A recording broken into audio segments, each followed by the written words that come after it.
കാസർഗോഡ് ബദിയടുക്കയിൽ മോഷണക്കുറ്റം ആരോപിച്ച് യുവാവിനെ പോലീസ് മർദ്ദിച്ചതായി പരാതി. ഡ്രൈവറായ ഏത്തടുക്ക സ്വദേശി അജിത് കുമാറിനെയാണ് പോലീസ് മർദ്ദിച്ചത്.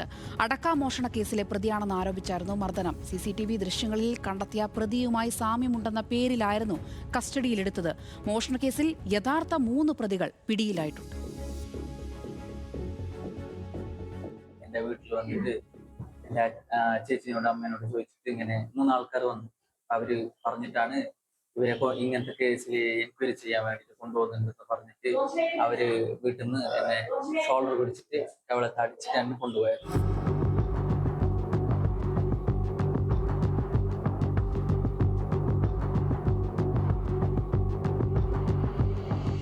ജൂലൈ 2-ന് ഏത്തടുക്കയിലെ ഇബ്രാഹിമിന്റെ ഗോഡൌണിൽ നിന്ന് 215 കിലോ അടയ്ക്ക മോഷണം പോയിരുന്നു. ഈ മോഷണവുമായി ബന്ധപ്പെട്ട അന്വേഷണത്തിനിടെയാണ് ഡ്രൈവറായ ഏത്തടുക്ക ആനേപ്പള്ളിയിലെ അജിത് കുമാറിനെ ബുധനാഴ്ച രാത്രി 7 മണിയോടെ പോലീസ് വീട്ടിലെത്തി സ്റ്റേഷനിലേക്ക് കൊണ്ടുപോയത്. മോഷണത്തിന്റെ CCTVയിൽ പതിഞ്ഞ ദൃശ്യങ്ങൾ അജിത്തിന്റേതാണ് എന്ന് കരുതിയായിരുന്നു പോലീസ് നടപടി.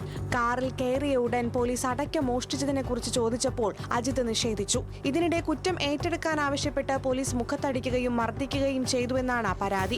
കാറിൽ വെച്ചും സ്റ്റേഷനിൽ വെച്ചും മർദ്ദിച്ചുവെന്നും കുടിക്കാൻ വെള്ളം ആവശ്യപ്പെട്ടപ്പോൾ നൽകിയില്ലെന്നും അജിത് കുമാർ പറഞ്ഞു.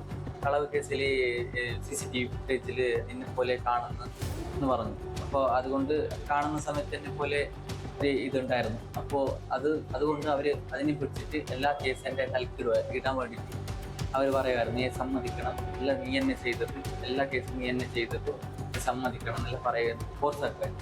ഫോഴ്സാക്കിയിട്ട് സ്റ്റേഷനിലെത്തിയ പിന്നെ അവര് എന്നെ സ്റ്റേഷനിലും ഷോൾഡർ പിടിച്ചിട്ട് 2 അടി അടിച്ചു. പിന്നെ ബാക്കിലെല്ലാം പോലീസിനെ അടിച്ചു.